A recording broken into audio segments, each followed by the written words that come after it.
నిన్న మాచవరం మండలంలో మాజీ ఎమ్మెల్యే కాసు మహేష్ రెడ్డి గారు మాట్లాడిన మాటలు చూస్తూ ఉంటే ఇప్పుడు కర్రలతో వస్తున్నాం, రేపు గొడ్డలతో వచ్చి తరిమి పడతాం అని చెప్పి మాటలు మాట్లాడారు. దీన్ని చూస్తూ ఉంటే ఆయన చాలా అభద్రతా భావంలో ఉన్నట్టుగా మనందరికీ అర్థమవుతూ ఉంది.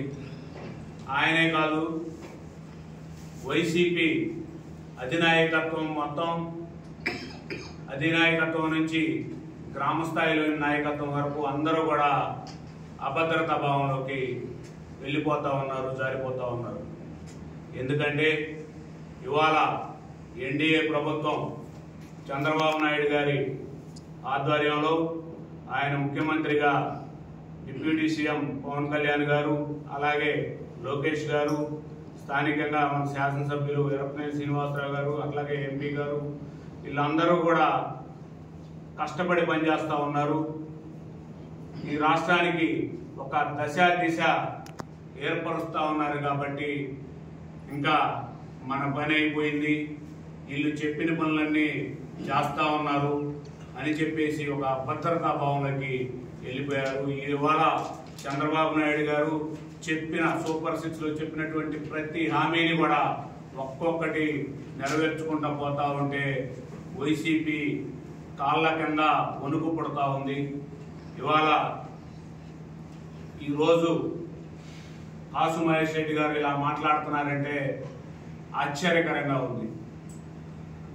సుదీర్ఘ రాజకీయ అనుభవం ఉన్నటువంటి కుటుంబం నుంచి వచ్చి మీరు ఇలా మాట్లాడటం అనేది చాలా హాస్యాస్పదంగా ఉంది.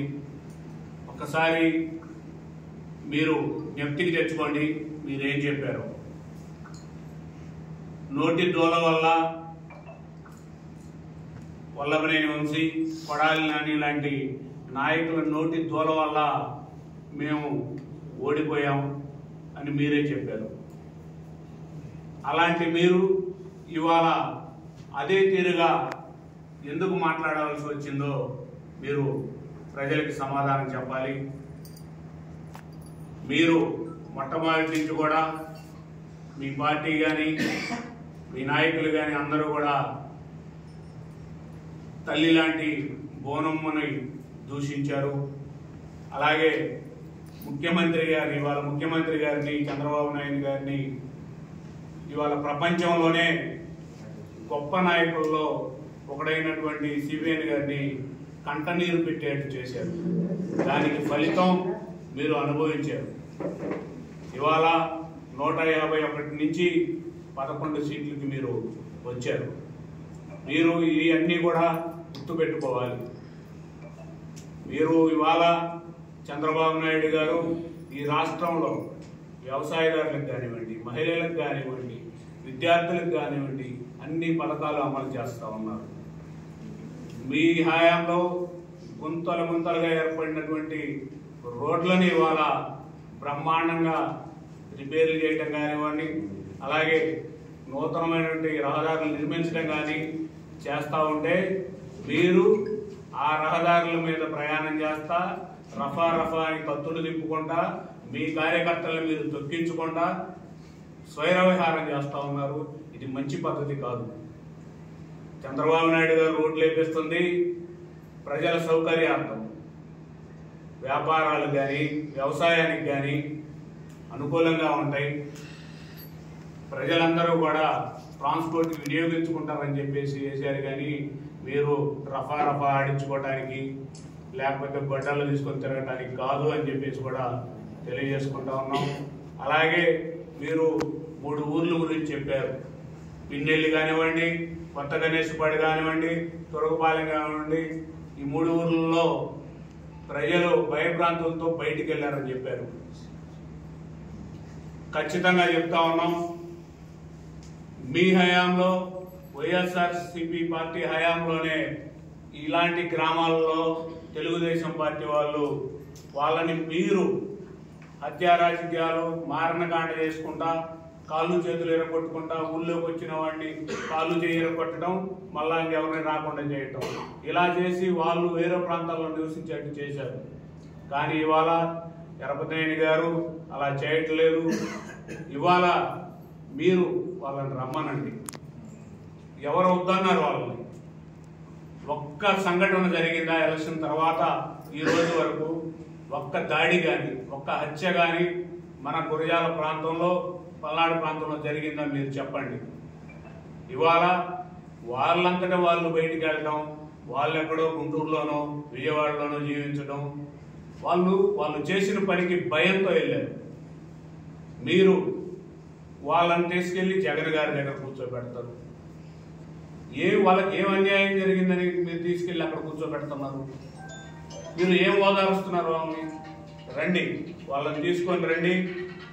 మీరు మేము అందరం కలిసి కూర్చొని రాజీ పెడదాం. ప్రశాంతంగా వాళ్ళ ఊర్లో బతకమనండి. ఎవ్వరూ వద్దానికి లేదు. ఇక్కడ ఎవ్వరూ కూడా హత్యా రాజకీయాలు కానీ దాడులకు కానీ ఇక్కడ సిద్ధంగా లేరు. మీరు దయచేసి వాటిని ప్రోత్సహించొద్దండి. పల్నాడు ప్రాంతంలో ఒక సంస్కృతి ఉంది. అదేంటంటే ఎలక్షన్ వరకు ఒకరికొకరు ఎవరి పార్టీకి వాళ్ళు ఫైట్ చేసుకుంటూ ఉంటారు. ఎలక్షన్ అయిపోయిన మరుసటి రోజు నుంచే కులాలు మతాలకి అతీతంగా అందరూ కూడా అన్న, బావ, అక్క, చెల్లి అని పిలుచుకునే సంస్కృతి. ఆ సంస్కృతిని మీరు నర్సాపేటలో చేసినట్టు ఇక్కడ మా గురజాల ప్రాంతం, మా పల్నాడు ప్రాంతంలో చెడగొట్టవద్దు అని చెప్పేసి చెప్తా ఉన్నాం. మీరు ఇలాగే, మీరు కానీ మీ పార్టీ కానీ మీరు ఇలాగే నోటి దోలతో మాట్లాడితే ఇప్పుడు 151 నుంచి 11కి ఎలా వచ్చారో, మహా అయితే రేపు మీరు మంచి మార్గంలో నడిస్తే ఒక 10 వస్తాయి. మీరు మేము ఇలాగే అంటే 1 వస్తుంది. మీరు ఇవన్నీ గుర్తు పెట్టుకొని ఎప్పుడూ కూడా సలహాలు ఇవ్వండి. అభివృద్ధి ఎజెండాగా ఇవాళ ఎన్డీఏ చంద్రబాబు నాయుడు గారి హయాంలో నడుస్తూ ఉంది కాబట్టి మీరు సలహాలు ఇవ్వండి. మీరేమిస్తారు? మీరు అసెంబ్లీకి వెళ్ళారు, 11 మంది మిమ్మల్ని 11 మందిని పంపిస్తే ఒక్కళ్ళన్నా అసెంబ్లీకి వెళ్తున్నారు. ఇంకా మీరు ఏం సలహాలు ఇస్తారు? కాబట్టి ఇప్పటికైనా మీరందరూ ముందు అసెంబ్లీకి వెళ్ళండి. ప్రజల తరపున మీరు మాట్లాడండి, సలహాలు ఇవ్వండి. మంచి ఉంటే తీసుకుంటారు. మనకు ఆ ధ్యాసే లేదు, ఆ యావ లేదు. ఎప్పుడు వాడిని పరిగెత్తిస్తాం, వీడిని పరిగెత్తిస్తాం.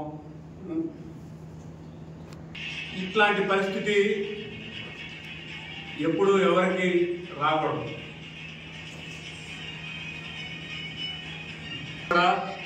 చాలా తెలివైన వాళ్ళు. మీరు కార్యకర్తలను అనవసరంగా రెచ్చగొట్టొద్దండి. కార్యకర్తలు వాళ్ళకి కుటుంబాలు ఉంటాయి, వాళ్ళకి పిల్లలు ఉంటారు. కర్రలు గొడ్డళ్ళు కార్యకర్తలకు ఇచ్చి వాళ్ళు నడుపుకునేట్టు చేసుకుంటే రేపు ఇంటికి పోయిన తర్వాత వాళ్ళ ఇంట్లో ఏడుస్తూ భార్య, పిల్లలు ఉంటారు. ఇవన్నీ ఎందుకు? కార్యకర్తలు ఎందుకు గొడ్డళ్ళు పట్టుకోవాలి, కర్రలు పట్టుకోవాలి? రండి, నాయకులు మీ వైపు మా వైపు మనం కూడా కర్రలు గొడ్డళ్ళు పట్టుకుందాం. అంటే మన ఇంట్లో వాళ్ళు క్షేమంగా ఉండాలి, కార్యకర్తలు మాత్రం తన్నుకు సావాలి. ఇదే రెచ్చగొట్టే విధానం మంచి పద్ధతి కాదు. కాబట్టి మరొకసారి ఇలాంటి అసందర్భ ప్రేలాపనలు పల్నాడు ప్రాంతంలో గురజాల గడ్డ మీద చేయొద్దని హెచ్చరిస్తూ సెలవు తీసుకుంటున్నాను.